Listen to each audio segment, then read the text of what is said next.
So hello बच्चा gang, क्या हालचाल सर। एक नंबर। और आपके सामने हाजिर हैं आपके गब्बर सर। तो गब्बर सर आए हैं, यानी कि ऋषभ त्यागी सर आए हैं कॉर्पोरेट अकाउंटिंग का एक नया चैप्टर लेकर, कैश फ्लो स्टेटमेंट, वो भी आपके प्यारे सीएस वाला बाय पीडब्ल्यू पर। तो सिद्धांत बैच पर जो सीएस एग्जीक्यू के प्यारे प्यारे बच्चों के अब तक हमने 4 चैप्टर अच्छे से देखे, और उम्मीद है वो अब आपके ऐसे हो गए होंगे कि कोई सोते में भी आपसे क्वेश्चन पूछ ले तो बता दोगे। बता दोगे ना। हाँ जी, तो आज हम करने वाले हैं कैश फ्लो का स्टेटमेंट कि सर ये चैप्टर है क्या, हम क्या करते हैं इस चैप्टर में, क्यों जरूरत पड़ी हमें कैश फ्लो स्टेटमेंट की, व्हाई दिस कोलाबरी दी, उसके बारे में जानेंगे। तो आज हम कौन कौन से टॉपिक्स पर ध्यान देने वाले हैं कि कैश फ्लो स्टेटमेंट होता क्या है, कैश की सोर्सेज इंटरनल हो या एक्सटर्नल हो, कौन कौन सी चीजों को ध्यान में रख के हम कैश फ्लो स्टेटमेंट को बनाते हैं और कैसे हम इसको प्रिपेयर करते हैं। चलिए, तो कहीं भी जाने से पहले एक बार हम बहुत ही बेसिक समझते हैं कि सर क्या नाम है चैप्टर का, कैश फ्लो स्टेटमेंट। क्या नाम है? Cash flow statement. यानी कि सर अगर मैं बात करूं कैश फ्लो स्टेटमेंट की तो पैसा आएगा और पैसा जाएगा, पैसा आएगा तो उसको हम बोलेंगे कैश इनफ्लो। क्या बोलेंगे? Cash inflow. और पैसा जाएगा तो उसको हम बोलेंगे कैश आउटफ्लो। यानी कि अगर आपके पास पैसा आ रहा है तो वो आपका कैश का एक इनफ्लो है, और पैसा जा रहा है, आ रहा है, आने से उसके आए वहां, जाने से उसके जाए वहां, पैसा आएगा उसको बोलेंगे इनफ्लो, पैसा जाएगा उसको बोलेंगे आउटफ्लो। अगर पैसा आ रहा तो कर देंगे ऐड, जा रहा है पैसा तो कर देंगे लेस। कितना इजी चैप्टर है मेरी गब्बर आर्मी। तो गब्बर आर्मी क्या है कि पैसा अगर आ रहा है, कैश का इनफ्लो है, ऐड करेंगे कहां कैसे वो हम जानेंगे, और पैसा जा रहा है तो कैश का आउटफ्लो है, जा रहा है, आउटफ्लो कहां कैसे वो हम जानेंगे। तो हमारी जो बैलेंस शीट होती है, आपने पढ़ा था कि स्केड्यूल 3 के हिसाब से, जब हमने वो चैप्टर पढ़ा था इंट्रोडक्शन टू कॉर्पोरेट अकाउंटिंग, वहां हमने जाना था कि स्केड्यूल 3 के हिसाब से आपको एक बैलेंस शीट बनानी पड़ती है जो कि आपकी एक वर्टिकल फॉर्म में चल रही थी। वहां पर हमने एसेट्स में देखा था कैश एंड कैश इक्विवेलेंट, तो उसमें 2 साल का कंपैरिजन हो रहा है। फॉर एग्जांपल अगर मैं बात करूं 2016 की और मैं बात करूं 2017 की, और आपसे कह रहा है कैश एंड कैश इक्विवेलेंट 2016 में 40,000 और 2017 में 90,000। यानी कि अब sir cash and cash equivalent का मतलब क्या होता है? ऐसी चीज जिसे आप कैश कह सकते हो और ऐसी चीज जो हाल कैश में कन्वर्ट हो जाए। ऐसी चीज जो हाल कैश में कन्वर्ट हो जाए वो भी हमारी कैश इक्विवेलेंट मानी जाती है।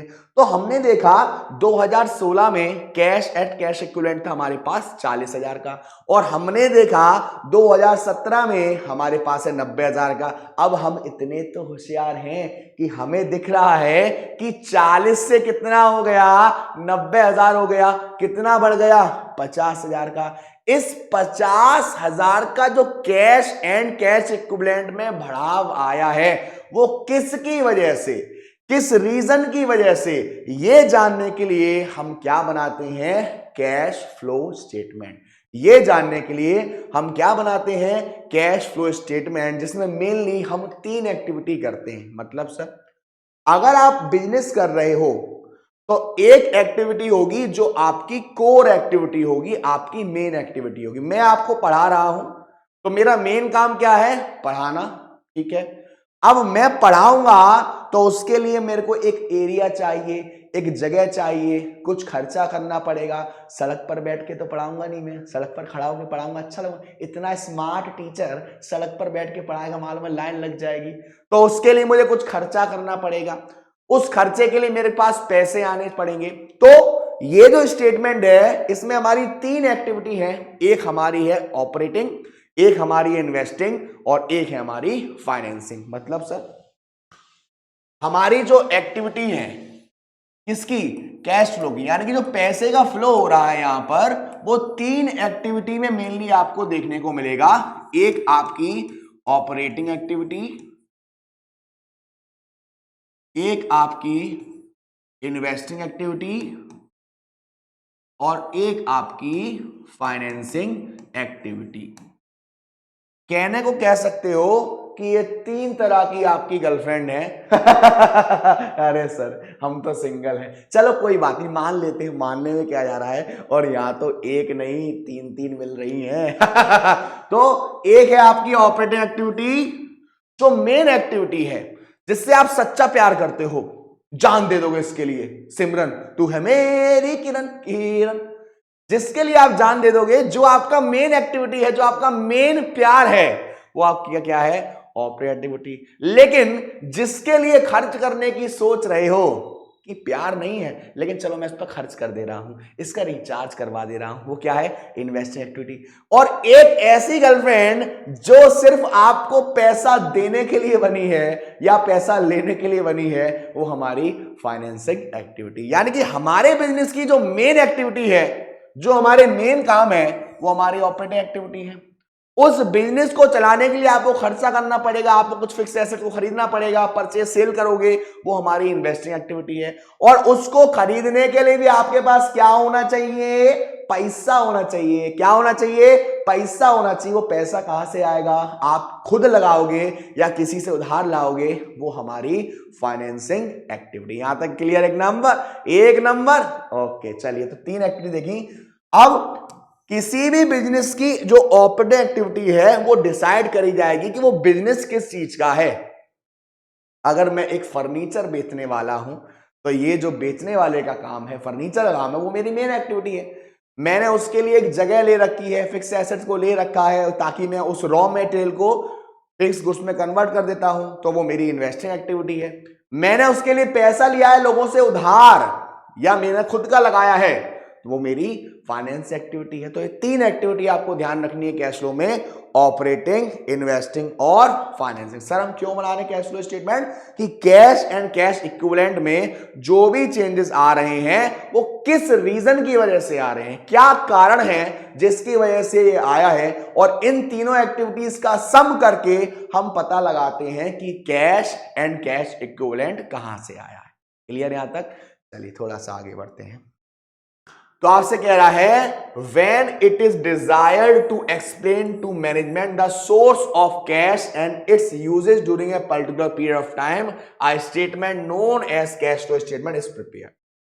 जो हमारा मैनेजमेंट है उन्हें बताने के लिए कि जब पैसे का सोर्स क्या है, कहां कहां से पैसा आ रहा है या जा रहा है, उसको जानने के लिए हम एक स्टेटमेंट बनाते हैं, कैश फ्लो स्टेटमेंट। ये स्टेटमेंट रिपोर्ट देता है कैश फ्लो का, यानी इनफ्लो का या आउटफ्लो का। पैसा आएगा तो इनफ्लो, जाएगा तो आउटफ्लो। तो पैसा आएगा तो इनफ्लो और जाएगा तो आउटफ्लो। पेन थोड़ा चेंज कर लेते हैं, चलिए ठीक है। सो आगे कह रहा है, it provides important information that complements statement of profit and loss statement. यहां पर हमारे कंपैरेटिव आएगा। This statement reports a net cash inflow और net cash outflow for each activity and for the overall business. It also report from where cash and how it has come been spend. कहां से आया, वो कौन सा गाना था, कहां से आएगी कहां तो जाएगी, पागल लड़की मुझे मरवाएगी। तो वहां कैश है कि कहां से आया है, कहां को जाएगा, कहां से आया है और कहां को जा रहा है। इस पूरे स्टेटमेंट को जानने के लिए हम क्या बनाते हैं, कैश फ्लो स्टेटमेंट। और यहां पर आपको 2 साल का कंपैरिजन दे रखा होता है। उन 2 साल से आपको मालूम पड़ता है कि पैसा आ रहा है या पैसा जा रहा है। और शुरुआत होती है इसकी नेट प्रॉफिट से। कहां से शुरुआत होती है, नेट प्रॉफिट से। क्योंकि वहां पर आपके पास दो मेथड है इसको बनाने का। एक मेथड है आपका डायरेक्ट मेथड और एक मेथड है आपका indirect method.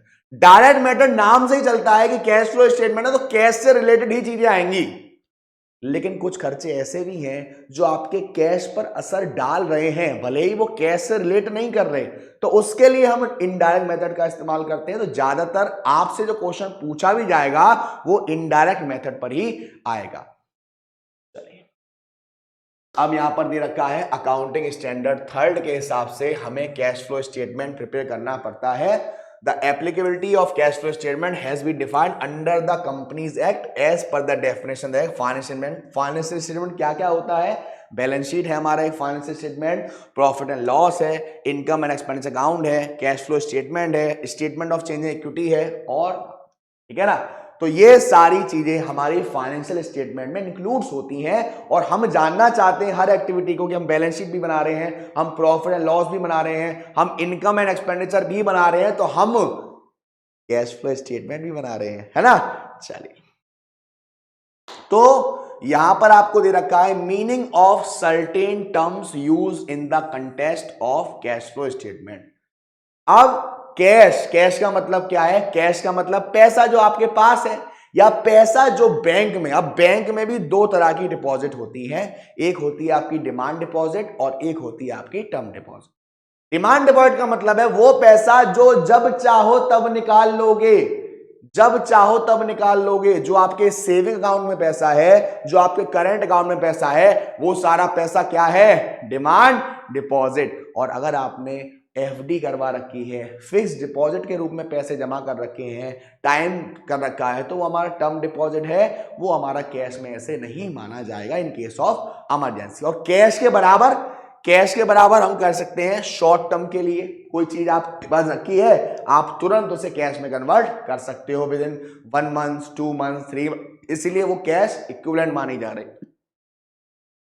Highly liquid investment, एक ऐसा इन्वेस्टमेंट जो हाल कैश में कन्वर्ट हो जाएगा, उन सभी को हम क्या कहते हैं? Cash and cash equivalent. यानी कि वो सारी चीजें जो कैश या कैश में कन्वर्ट होने की काबिलियत रखती हैं विद इन शॉर्ट पीरियड, उसको हम कहते हैं कैश एंड कैश इक्विवेलेंट। तो cash flow are inflow and outflow of cash and cash equivalent. It means the movement of cash into organization and movement of cash out of organization. यानी कि हमारी company में पैसा आ रहा है और पैसा जा रहा है। पैसा आ रहा है, कहां से आ रहा है और कहां जा रहा है, और पैसा जा रहा है और आ रहा है और आ रहा है और जा रहा है। इसी को जानने के लिए हम क्या बना रहा है? Cash flow statement. चलिए, अब थोड़ा सा बेसिक चीजें पे ध्यान देते हैं। सबसे पहला नेट प्रॉफिट। आपकी कहानी कहां से शुरुआत होगी? नेट प्रॉफिट से। मतलब सर, आपको क्वेश्चन में नेट प्रॉफिट दिया होगा, ठीक है। अब देखो, मैंने यहां नेट प्रॉफिट लिखा है, याद करो ये नेट प्रॉफिट किस अकाउंट से बन रहा था? सर, प्रॉफिट एंड लॉस से बन रहा था। और इस नेट प्रॉफिट को निकालने के लिए हमने कुछ खर्चों को माइनस किया था इसमें से और कुछ इनकम को इसमें जोड़ा था, तब जाके ये नेट प्रॉफिट आया था। यानी कि बहुत सारे खर्चे, लाइक हमने रेंट लिया था, प्रोविजन फॉर टैक्स चल रहा था, सैलरी चल रही थी, डेप्रीशिएशन चल रहा था, बैड डेब्ट चल रहा था, loss on sale of fixed asset वगैरह चल रहा था, ये सब नुकसान था। और इस प्रॉफिट को निकालने के लिए हमने उस नुकसान को क्या किया था? माइनस किया था। कुछ इनकम थी, जैसे कि आपका प्रॉफिट है, इंटरेस्ट रिसीव्ड है, डिविडेंड रिसीव्ड है, इनको हमने क्या करा था? प्लस करा था। अब अगर आपकी बिल्कुल शुरुआत करनी है नेट प्रॉफिट से, तो आपको वापस से एक्चुअल प्रॉफिट यानी कि ग्रॉस प्रॉफिट से नेट प्रॉफिट पर आए थे, अब नेट प्रॉफिट से वापस ऊपर जाएंगे ऑपरेटिंग एक्टिविटीज में, और जिन खर्चों को हमने वहां पर माइनस किया था उसका इफेक्ट कैंसिल करने के लिए हम उसको प्लस कर देंगे, और जिन इनकम को हमने वहां पर प्लस किया था उनका इफेक्ट कैंसिल करने के लिए हम उसको माइनस कर देंगे। नहीं समझे? नहीं समझे? फॉर एग्जाम्पल, आपने किसी चीज को ऐड करा है और अगर आपको उसका इफेक्ट कैंसिल करना है तो उसको हम क्या करेंगे? लेस करेंगे। आपने किसी चीज को लेस किया है तो उसका इफेक्ट कैंसिल करने के लिए आप उससे क्या करेंगे? ऐड करेंगे।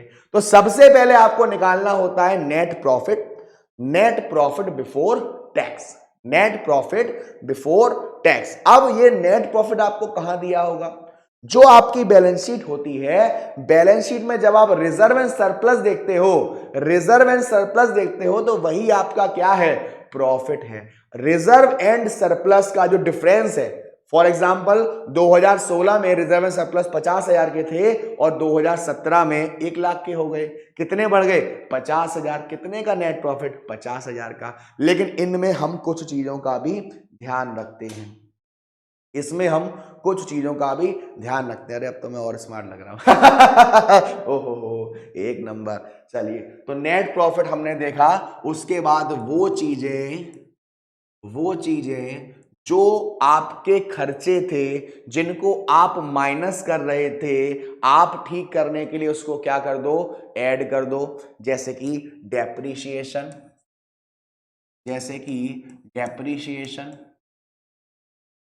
जैसे कि कोई हमारी इंटेंजिबल एसेट्स की वैल्यू कम हो गई, जैसे गुडविल का राइट ऑफ होना, क्या कर दो? ऐड कर दो। ठीक है ना? कोई हमारी इनकम रिसीव्ड हो रही है, इंटरेस्ट रिसीव्ड हो रही है, डिविडेंड रिसीव्ड हो रही है, ये क्या है? फायदा है। पेड वाला क्या है? खर्चा है। बैड डेब्ट्स क्या है? खर्चा है। बैड डेब्ट्स क्या है? खर्चा है। इसका जस्ट उल्टा, loss on cell, loss on cell, loss on cell खर्चा है। क्या कर दो? ऐड कर दो। इसका जस्ट उल्टा, जो फायदा है, profit on gain of assets, जो हमारे फायदे हैं उन सबको क्या कर दो? लेस कर दो। और इतना करने के बाद आपका निकल के आता है operating profit before working capital changes. Operating profit before working capital changes. अब ये वर्किंग कैपिटल चेंजेस में क्या आता है? वर्किंग कैपिटल चेंजेस में आपकी करंट एसेट्स आती है और करंट लायबिलिटी आती है। तो वन बाय वन स्टेप देखेंगे, थोड़ा सा आगे और देखते हैं।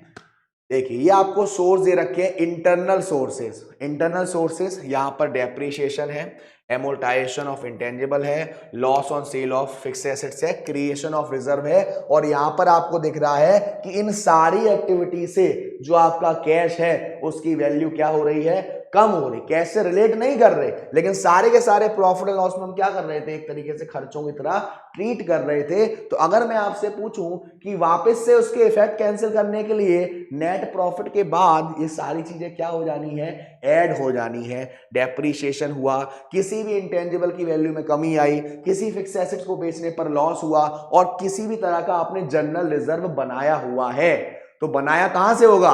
प्रॉफिट में से होगा। तो आपने तब माइनस किया होगा, यहां पर आप क्या करोगे? प्लस करोगे। ये सारी एक्टिविटी जो चल रही है ना, ये सारी गुंडागर्दी जो चल रही है, वो चल रही है आपकी ऑपरेटिंग एक्टिविटीज के लिए, उस मेन प्यार के लिए जिससे आपका सच्चा प्यार है। तो पहले प्यार फिर वार। ऐसे ही हमारी एक्सटर्नल सोर्सेज है। एक्सटर्नल सोर्सेज यानी कि बाहर से पैसा, वो हमारी कंपनी के अंदर था, ये बाहर से था। अगर आप शेयर्स को इशू करोगे, आपके पास पैसा आएगा। लॉन्ग टर्म लोन लोगे, पैसा आएगा। प्लांट एंड मशीनरी को क्या करोगे? परचेस करोगे, पैसा जाएगा। शॉर्ट टर्म बोरिंग्स करोगे, पैसा आएगा। और सेल ऑफ फिक्स एसेट करोगे, पैसा आएगा। तो ये सोर्सेज दे रखी हैं, आपको याद रखनी है कि कौन कौन सी इंटरनल है और कौन कौन सी एक्सटर्नल है। तो cash from operation is the main internal source. The net profit shown by the profit and loss account will have to be adjusted for non cash item और finding out the cash from operation. यानी कि जो आपको net profit दिया है, जो भी मैंने बताया था, उसमें से हमें ऐसे आइटम माइनस करने पड़ेंगे जो आपके नॉन कैश आइटम है, ताकि हमें मालूम पड़े कि एक्चुअल में कैश फ्रॉम ऑपरेशन से एक्चुअल पैसा कितना आया था। लाइक सबसे पहला डेप्रीशिएशन। डेप्रीशिएशन से कोई रिजल्ट नहीं है हमारे, ये हमारे कैश का आउटफ्लो नहीं है। लेकिन जब आपने नेट प्रॉफिट किया था, नेट प्रॉफिट निकाल रहे थे, वहां पर आपने क्या करा था? माइनस करा था। Net profit will have to be increase by finding out the amount of depreciation और development expenditure in order to find out the real cash generated from operation. जब आप प्रॉफिट एंड लॉस बना रहे थे तो Depp को debit कर रहे थे। ग्रॉस प्रॉफिट जब आया था ट्रेडिंग से, तो आप डेप को क्या कर रहे थे? डेबिट कर रहे थे, ताकि एक नेट प्रॉफिट निकले। अब हम कैश फ्लो फ्रॉम ऑपरेशन, यानी कि ऑपरेटिंग एक्टिविटी से कितना कैश जनरेट हुआ, उसको निकाल रहे हैं। तो उसके लिए हमारा डेप को हम क्या करेंगे? ऐड करेंगे। चलिए, एमोर्टाइजेशन ऑफ इंटेंजिबल एसेट हमारी गुडविल है, हमारी प्रीलिमिनरी एक्सपेंसेस है। When written off against profit reduce the net profit without affecting the cash balance. Cash balance पे कोई घंटा फर्क नहीं है, लेकिन जब हमारी इंटेंजिबल एसेट्स की वैल्यू कम हो जाती है, रिड्यूस हो जाती है, तो उससे हमारा नेट प्रॉफिट भी क्या हुआ, कम हुआ। अब आपको वापस से ठीक करने के लिए इसको भी क्या कर देना है, ऐड कर देना है। ये 1 बाय 1 समझते जाना बेटा, कौन कौन से ट्रीटमेंट करने हैं। नेट प्रॉफिट में डेप्रीशिएशन को ऐड करना है, और उसके बाद जितनी भी हमारी इंटेंजिबल एसेट्स हैं उनकी वैल्यू में कमी आई है, उसकी वजह से नेट प्रॉफिट भी कम हुआ था, वापस से ठीक करने के लिए आपको क्या करना है, उसको ऐड कर देना है। Loss on sale of fixed assets, इससे कोई भी कैश का आउटफ्लो नहीं है, इसीलिए वापस से इसको हम क्या कर देंगे, प्रॉफिट में ऐड कर देंगे, क्योंकि हमारा प्रॉफिट इससे रिड्यूस हुआ था, हमने इसको डेबिट किया था। 3 चीजें देख ली। उसके बाद gain from sale of fixed assets. अब गेन हमारा हुआ तो गेन हमारा फायदा हुआ था, प्रॉफिट में वहां पर ऐड किया होगा, वापस से कैश फ्लो फ्रॉम ऑपरेशन जाने के लिए इसको क्या करेंगे, माइनस करेंगे।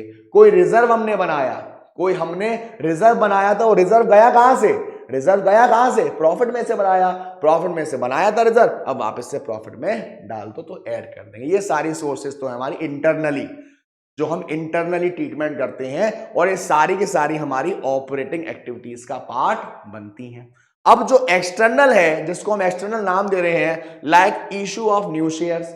आपकी कंपनी ने शेयर्स निकाले, शेयर निकालोगे तो आपके पास क्या आएगा, पैसा आएगा, पैसा आएगा। अब वो पैसा जो आ रहा है वो एक्चुअल में कैसे आ रहा है, जो भी उससे खर्चे हुए, उससे रिलेटेड खर्चे हैं, आपने कोई डिस्काउंट वगैरह दिया, उसको माइनस करने के बाद आपके पास पैसा आ रहा है। तो जब आपके पास पैसा आ रहा है, कैश फ्लो स्टेटमेंट में क्या करेंगे, प्लस करेंगे। आपने डिवेंचर्स इशू करे, डिवेंचर्स भी हमारा क्या है, एक लायबिलिटी है, एक लोन है आपका लॉन्ग टर्म्स के लिए, है ना। आपने कॉमर्शियल बैंक वगैरह से लोन लिया, पैसा आ रहा है, क्या करेंगे, ऐड करेंगे। वही बातें आपको यहां पर देख रही है, लेकिन उसको आपको अलग अकाउंट में शो करना पड़ेगा।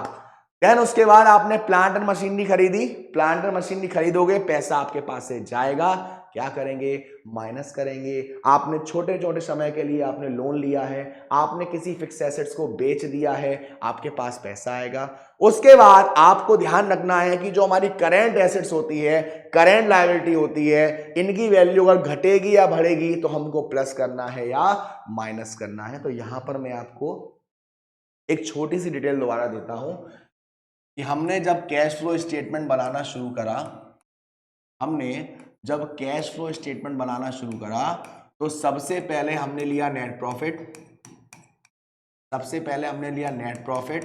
उसके बाद हमने इसमें सारे खर्चे, depreciation, loss on sale of fixed asset, amortization of intangible assets, debt डेस वगैरह क्या कर दिए, ऐड कर दिए, रिजर्व वगैरह क्या कर दिए, ऐड कर दिए। और जो भी हमारे फायदे हो रहे थे, profit on sale of assets, उन सबको क्या कर दिया, लेस कर दिया। और यहां पर हमारे पास क्या आया, operating profit before working capital changes. क्या आ गया, operating profit before working capital changes, यानी कि वर्किंग कैपिटल में चेंज आने से पहले हमारा ऑपरेटिंग प्रॉफिट इतना था। अब वर्किंग कैपिटल का मतलब करेंट एसेट्स और करेंट लायबिलिटी। तो करेंट एसेट्स में चेंज आने पर हम ऐड करना है या लेस करना है, वो देखते हैं। देखिए, अगर आपका इंक्रीज इन करेंट लायबिलिटी हुआ है, इंक्रीज इन करेंट लायबिलिटी हुआ है, या डिक्रीज इन करेंट एसेट्स हुआ है। अगर आपका इंक्रीज इन करेंट लायबिलिटी हुआ है और डिक्रीज इन करेंट एसेट्स हुआ है, आपको ईयर दे रखे होंगे, आपको बस पहचानना है कि करेंट एसेट्स क्या और करेंट लायबिलिटी क्या।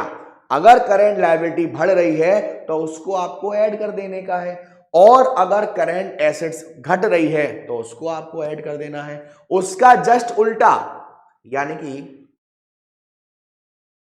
अगर आपकी करेंट एसेट्स इंक्रीज हो रही है तो हम उसको क्या करेंगे, लेस करेंगे, और अगर आपकी करेंट लायबिलिटी डिक्रीज हो रही है तो हम उसको क्या करेंगे, लेस करेंगे।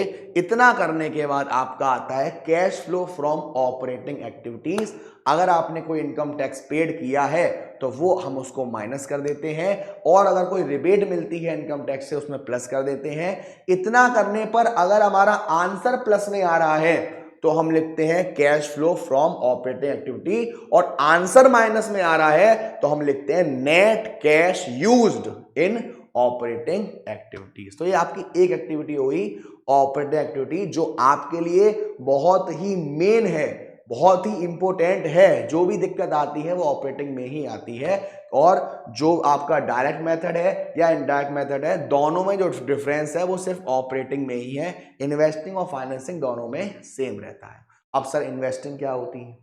इन्वेस्टिंग एक्टिविटीज का मतलब होता है कि अब जो आप ऑपरेटिंग एक्टिविटीज कर रहे हो, उन ऑपरेटिंग एक्टिविटीज के लिए, उन मेन एक्टिविटीज के लिए आपको कुछ ना कुछ जगह चाहिए, कुछ मशीन चाहिए, वहां पर खर्चा करना पड़ेगा, यानी कि वो हमारा क्या है, इन्वेस्टिंग एक्टिविटीज। इन्वेस्टिंग एक्टिविटीज क्या है? Investing activity. Basically investing activities में हमारा परचेज और सेल की बात आती है, परचेज और सेल ऑफ फिक्स एसेट। उसके साथ साथ अगर हमें कोई इंटरेस्ट रिसीव्ड हो रहा है, अगर हमें कोई फायदा रिसीव हो रहा है, तो वो कब रिसीव हो रहा होगा? जब हमने वहां पर इन्वेस्टमेंट किया होगा, तो वो भी इसमें आएगा। लेकिन फाइनेंसिंग में क्या आता है? फाइनेंसिंग में जो भी हमारे पास पैसा आया है, चाहे वो आया हो या गया हो, चाहे वो शेयर से आया हो या डिबेंचर से आया हो या किसी बोरोइंग को करने से आया हो लंबे समय का, उसको हमें क्या करना है? फाइनेंसिंग एक्टिविटी में ऐड करना है।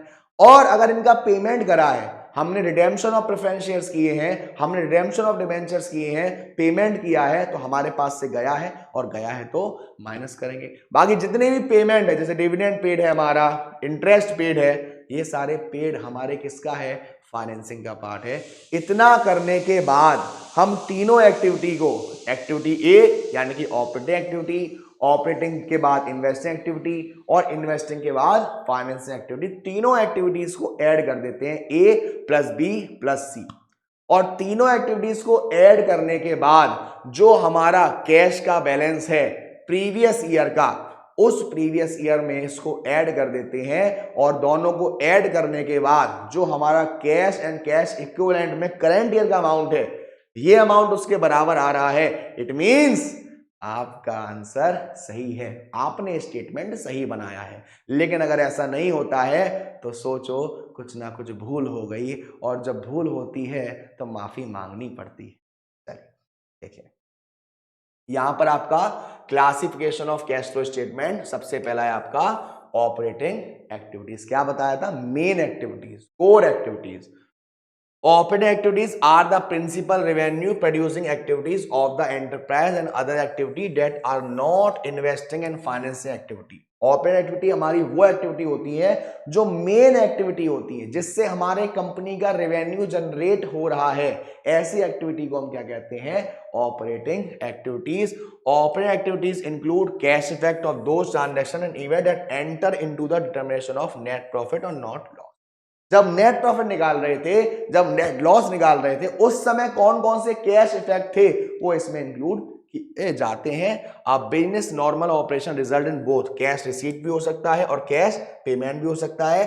कैश रिसीट जैसे कि आपने किसी गुड्स को बेचा, आपने कोई सर्विस प्रोवाइड करी, आपने किसी गुड्स को बेचा, उस पर खर्चा हुआ, ये सारी चीजों को हम यहाँ पर रिकॉर्ड करते हैं। ये आपके एग्जाम्पल्स दे रखे हैं, कौन कौन से हैं? कैश रिसीप्ट, कैश पेमेंट वाले। आपने गुड्स को बेचा, सर्विसेज को दिया, आपने कोई फीस कमीशन वगैरह रिसीव हुई, आपने पेमेंट किया सप्लायर्स का, आपने पेमेंट किया एम्प्लॉय के बिहाफ पर, आपके पास पैसा आया इंश्योरेंस वगैरह का, ये सारी किसके पार्ट हैं? ऑपरेटिंग के पार्ट हैं। बट डिपेंड करता है कि आपका जो बिजनेस है वो किस चीज का है। आपका बिजनेस ही डिसाइड करेगा कि आपके लिए वो ऑपरेटिंग है या नहीं, आपके लिए वो मेन है या नहीं है ना।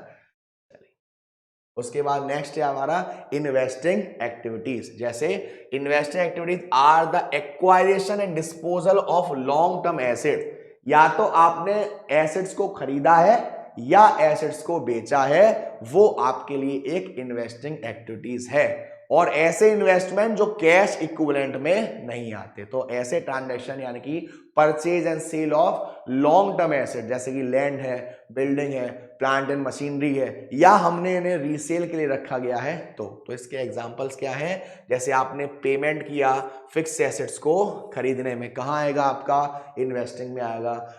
अब आपने किसी चीज को क्या करा? डिस्पोज कर दिया, डिस्पोज यानी कि बेच दिया। आपने पेमेंट करा शेयर्स को एक्वायर करने में, शेयर वारंट को एक्वायर करने में, डेप्ट का कोई इंस्ट्रूमेंट एक्वायर करने में, ये सारी चीजें हमारी इन्वेस्टिंग का पार्ट, ठीक है। उसके बाद आपसे दे रखा है फाइनेंस एक्टिविटी, यानी कि आपके पास जो पैसा है, वो जो पैसे का फॉर्म होता है डेप्ट अपॉन इक्विटी, यानी कि कितना पैसा आपने कर्ज के रूप में लिया है और कितना पैसा आपके ओनर्स फंड से आ रहा है, वो सब आपका डिसाइड होता है फाइनेंसिंग एक्टिविटी में। जैसे कि आपके पास पैसा आया शेयर्स को इशू करके, आपके पास पैसा आया डिबेंचर्स को इशू करके, लोन लेकर या शॉर्ट टर्म बोरोइंग, ये पैसा आ रहा है, आपने पेमेंट करा किसका?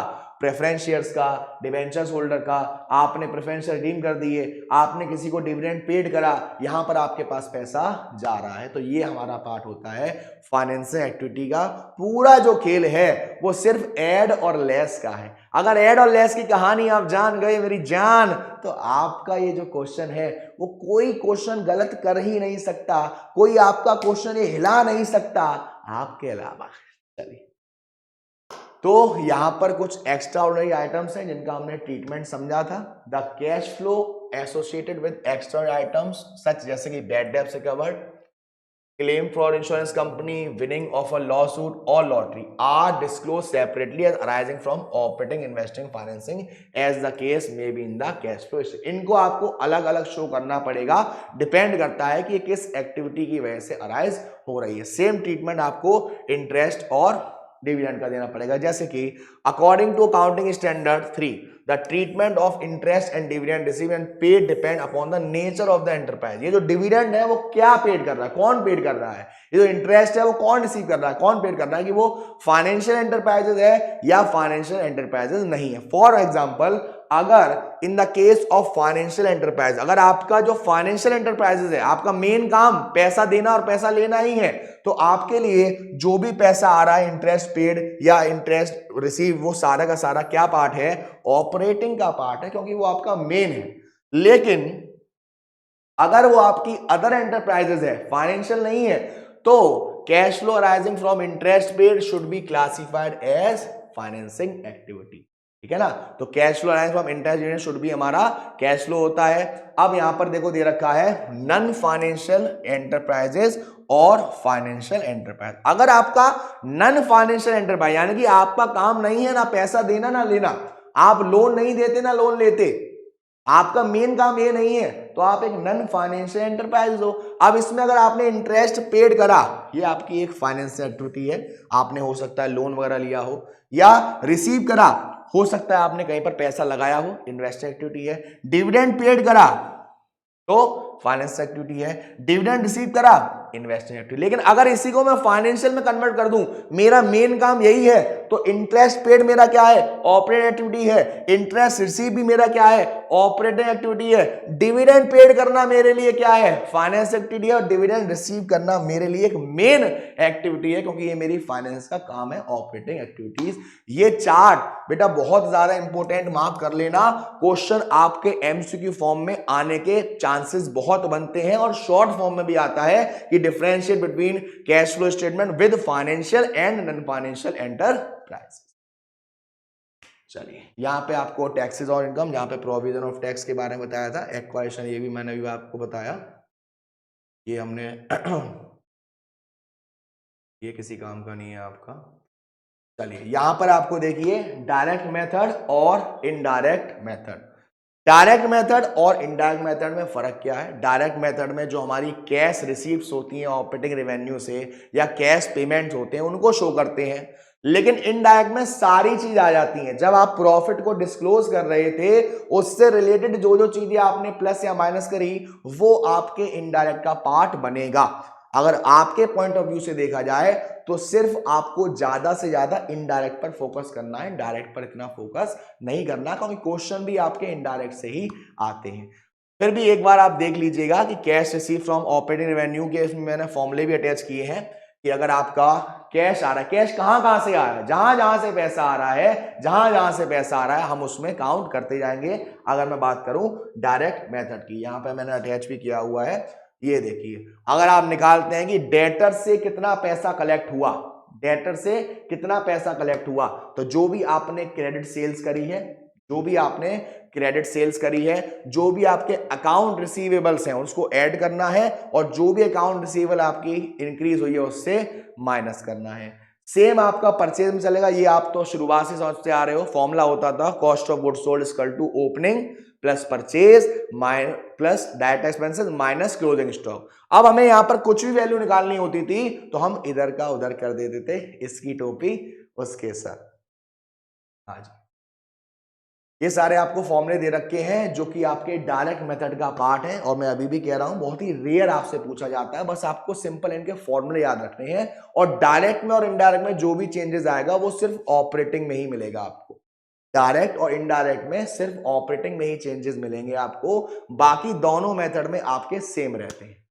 अब बारी आती है आपकी इनडायरेक्ट मेथड की। इस मेथड में हम ऑपरेटिंग में जो हमारा नेट प्रॉफिट आया उसको कैलकुलेट करने के लिए जो भी हमारे खर्चे जो हमने बिल्कुल शुरुआत में देखे थे, जो हमने बिल्कुल लास्ट में देखे थे, उनको काउंट करते हैं। अगर खर्चे हैं तो उनको ऐड करते हैं, कोई वहां पे माइनस किया था, और फायदा है तो उसको लेस करते हैं, कोई वहां पर क्या किया था, प्लस किया था। चलिए इसका फॉर्मेट एक बार दिखाता हूं मैं आपको, ये देखिए।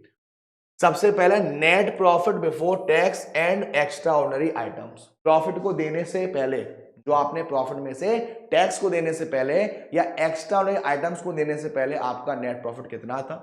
देन उसके बाद आपको एडजस्टमेंट करनी है नन कैश और नन ऑपरेटिंग आइटम्स, जो कैश में कोई इफेक्ट नहीं डालेंगे लेकिन नेट प्रॉफिट में डाला था, है ना।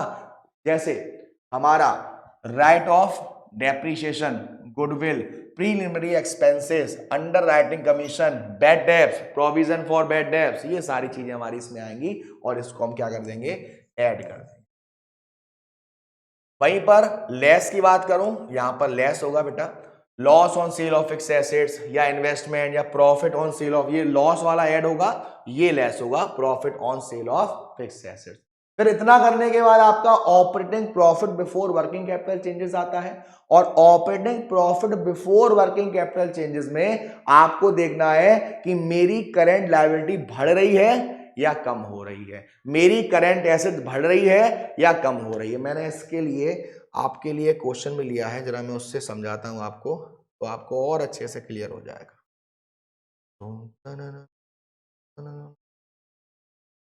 ये रहा, देखो इस क्वेश्चन को देखो बेटा, इस क्वेश्चन को देखेंगे। इस क्वेश्चन में आपको देखिए सबसे पहले ये पहचानना है कि कौन कौन सी चीजें आपकी करंट एसेट्स है और कौन कौन सी चीजें आपकी करंट लायबिलिटी है। तो हम एक काम करते हैं, सबसे पहले लिख लेते हैं कौन कौन सी करंट एसेट्स है, कौन कौन सी करंट लायबिलिटी है, ताकि आपको दिक्कत ना हो। देखो बिल्स रिसीवेबल एक हमारी करंट एसेट्स है, डेटर्स हमारे लिए करंट एसेट्स है, बिल्स पेबल हमारे लिए करंट लायबिलिटी है, क्रेडिटर्स हमारे लिए करंट लायबिलिटी है, आउटस्टैंडिंग एक्सपेंसेस हमारे लिए करंट लायबिलिटी है, प्रीपेड एक्सपेंसेस हमारे लिए करंट एसेट्स है, एक्रूड इनकम हमारे लिए करंट एसेट्स है, इनकम रिसीव्ड इन एडवांस हमारे लिए एक करंट लायबिलिटी। अब इतना करने के बाद आपको देखना है कि बढ़ रहा है या घट रहा है। इतना करने का आपको देखना है कि बढ़ रहा है या घट रहा है। तो देखिए सबसे पहले 2016 और 2017 आपको दे रखा है, 5000 से 4700 हो गया, 5000 से 4700 हो गया, घट गया, घट गया, घट गया। और क्या है, एसेट्स है, एसेट्स अगर कम हो रही है तो क्या करेंगे, ऐड करेंगे।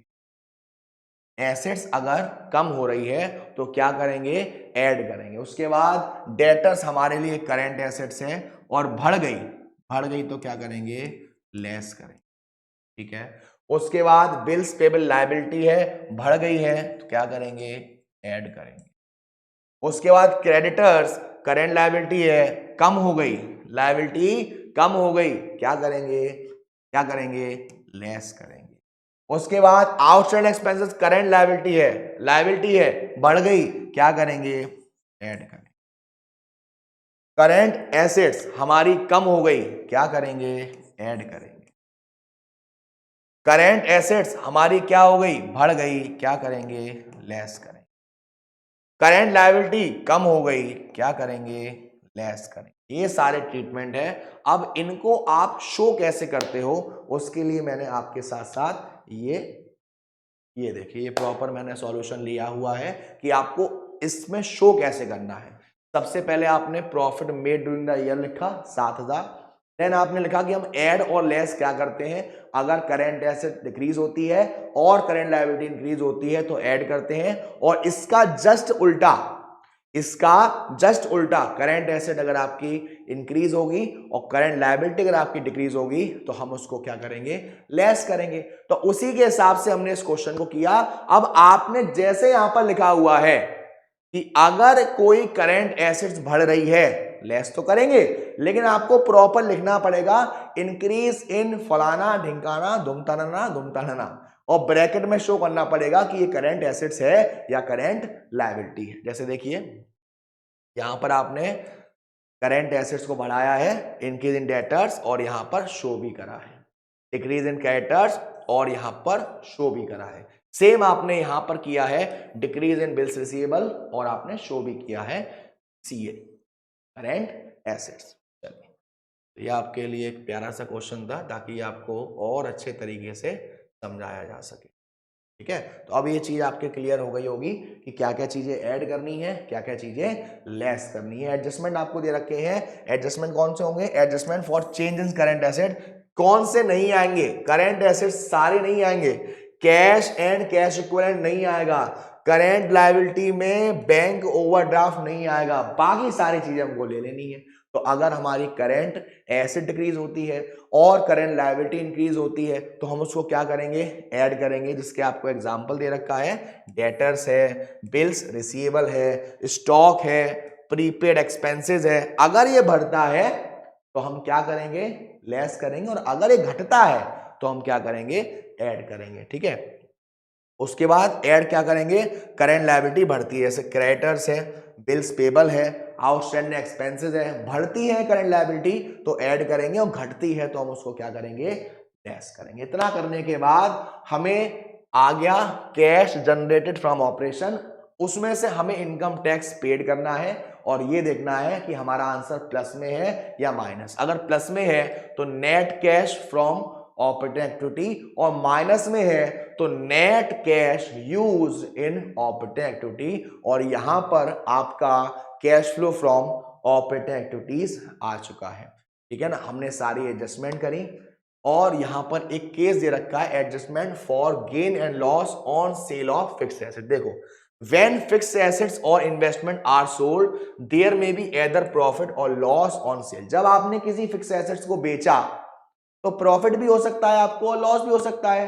सच प्रॉफिट और loss effect the amount of net profit. ये जो नेट प्रॉफिट नेट लॉस है हमारे नेट प्रॉफिट के अमाउंट को तो इफेक्ट करेगा ही करेगा।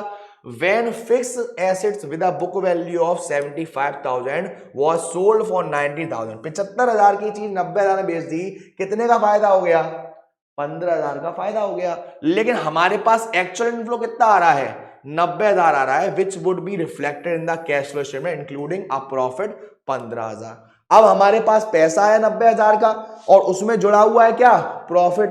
But this profit on sale of fixed asset has already increase the net profit indicated an inflow of cash flow. अब ये चीज जो आपने 75,000 की थी 90,000 में बेच दी, आपके पास पैसा है 90,000 और आपने उसे जोड़ दिया। अब इस 15,000 से जो हमारा प्रॉफिट था वो भी बढ़ गया, तो आपको इस प्रॉफिट को, इसके एडजस्टमेंट को हटाने के लिए ये जो प्रॉफिट हुआ है उसे आपको क्या करना पड़ेगा, लेस करना पड़ेगा। तो ये लॉजिक दिया हुआ है नेट ऑपरेटिंग में हम जो कर रहे थे। उसके बाद changes in current assets and current liability. Most current assets and current liability result from operating activity. ज्यादातर जो हमारी करेंट एसेट्स है और करेंट लायबिलिटी है वो हमारी किसका पार्ट है? ऑपरेटिंग का पार्ट है। Like sundry debtors, bills receivable result from sales. हम बेचते हैं कोई सी चीज को तो डेटर्स और बीआर आते हैं।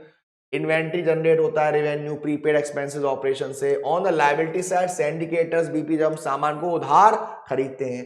अब an increase in current asset other than cash is deducted from net profit to calculate cash flow from operation. For example, when sundry debtors increase during the year, this means that revenue on accrual basis are higher than revenue on cash basis, since goods sold on credit are treated as revenue on accrual basis. अब आपके पास पैसा तो आया नहीं, फिर भी आपने उसे रिकॉर्ड किया किसके हिसाब से? एक्रूरल बेसिस के हिसाब से।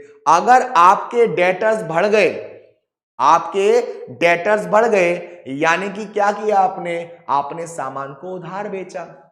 आपने सामान को उधार बेचा, सामान आपके पास से गया लेकिन पैसा तो आया नहीं, डेटर्स बन गया।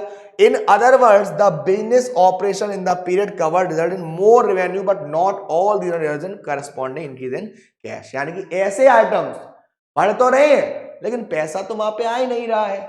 तो हमें क्या चाहिए? मेन पर्पस है हमारा पैसे का फ्लो, तो इसलिए हम उसे वहां पर क्या कर रहे हैं? घटा रहे हैं। वही लॉजिक आपको दे रखा है।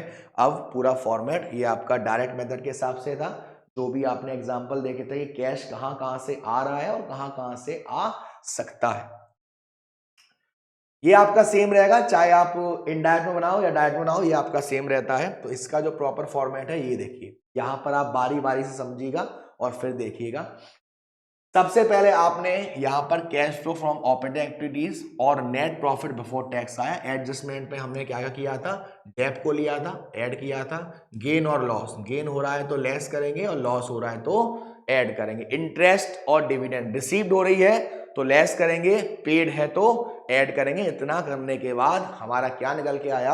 Operating profit before working capital changes. इसके बाद हमने एडजस्टमेंट्स करी। एडजस्टमेंट जैसे कि अगर हमारी करेंट एसेट्स कम हो रही है, जैसे कि डेटर्स है, जैसे कि प्रीपेड एक्सपेंसेस है, अगर ये कम हो रहा है तो हम ऐड करेंगे, बढ़ रहा है तो लेस करेंगे। ऐसे हमारी करेंट लायबिलिटी जैसे क्रेडिटर्स है, बिल्स पेबल है, अगर ये बढ़ रही है तो ऐड करेंगे और कम हो रही है तो लेस करेंगे। इतना करने के बाद आपको देखना है टैक्स को माइनस करने के बाद कि आंसर आपका प्लस में आ रहा है या माइनस में आ रहा है। आंसर प्लस में आ रहा है तो आप लिखोगे cash flow from operating activities. Answer minus में आ रहा है तो आप लिखेंगे net cash used in operating activity. पहली एक्टिविटी आ गई और पहली एक्टिविटी को हमने नाम दे दिया ए। क्या बोलती तू? अरे वो वाली नहीं रे, ए नाम दे दिया, ठीक है। बी आता है हमारा इन्वेस्टिंग एक्टिविटी। इन्वेस्टिंग एक्टिविटी हम परचेज और सेल ऑफ फिक्स एसेट्स करते हैं, या परचेज ऑफ इन्वेस्टमेंट करते हो, या इंटरेस्ट रिसीव्ड या डिविडेंड रिसीव्ड, ये सारी चीजें आती हैं। परचेज कर रहे हो, पैसा जा रहा है आपके पास से, सेल कर रहे हो, पैसा आ रहा है आपके पास। तो परचेज को हम क्या करेंगे? एक तरीके से लेस करेंगे, और सेल को हम क्या करेंगे? प्लस करेंगे, क्योंकि पैसा आ रहा है और पैसा जा रहा है। सेम इतना करने के बाद कोई भी डिविडेंड रिसीव्ड, देखो कंफ्यूज मत हो ना, इंटरेस्ट पेड, डिविडेंड पेड, ये पेड लगा हुआ है। पेड जब करेंगे जब हमने किसी से पैसा लिया या दिया होगा, और रिसीव कब करेंगे? जब हमने कहीं पर पैसे को लगाया होगा। तो जब हमने कहीं पर पैसे को लगाया है तो हमें मिल रहा है, इसीलिए इन्वेस्टिंग एक्टिविटीज में वो उसका पार्ट है, आएगा। फिर उसके बाद फाइनेंसिंग में आएगा अगर वो पेड लगा हुआ है, डिविडेंड पेड या इंटरेस्ट पेड। चलिए तीसरी एक्टिविटी है, हमने क्वेश्चन लिया था। तीसरी एक्टिविटी का यहाँ पर जिक्र नहीं तो मैंने पीछे लिया था एक सेकंड। ये देखिए थर्ड एक्टिविटी है आपकी फाइनेंसिंग एक्टिविटी। फाइनेंसिंग एक्टिविटी का मतलब आप डेब्ट और इक्विटी में से चूज कर रहे हो कि भाई मुझे पैसा उधार लेना चाहिए या किसी से नगद लेना चाहिए, या पैसा लूंगा या मैं खुद का पैसा लगाऊंगा। अगर यहां पर मैंने शेयर्स इशू कर दिए, शेयर्स एक ओनर्स फंड है क्योंकि share holders are the owners of company. अगर मैंने प्रोसीड, अब आपको इसी नाम से लगाना है, अगर आपने शेयर्स को इशू करा, शेयर्स को इशू करा तो आपके पास क्या आ रहा है? पैसा आ रहा है। प्रोसीड्स, पैसा आ रहा है। रिडेम्पशन, पैसा जा रहा है। प्रोसीड्स करेंगे, अगर आपको शेयर की वैल्यू पहले कुछ थी अब बढ़ गई, तो यानी कि शेयर्स की वैल्यू बढ़ गई, पैसा आपके पास आया, लॉन्ग टर्म बोरोइंग्स आई आपके पास, आपने पेमेंट करा डिबेंचर्स का, आपने पेमेंट का प्रेफरेंस शेयर्स का, आपने किसी लॉन्ग टर्म बोरोइंग्स की ब्याज पेड करी, आपने डिविडेंड पेड करा, यहां पर आपके पास से पैसा जा रहा है। तो 3 एक्टिविटी हुई हमारी, ऑपरेटिंग, इन्वेस्टिंग और फाइनेंसिंग। इन तीनों एक्टिविटी पर आपको उसके बाद क्या करना है, ए प्लस बी प्लस सी। क्या करना है, ए प्लस बी प्लस सी। तो ए प्लस बी प्लस सी, तो हमारा ए क्या है, ऑपरेटिंग एक्टिविटी, बी क्या है हमारी इन्वेस्टिंग एक्टिविटी, सी क्या है हमारी फाइनेंसिंग एक्टिविटी।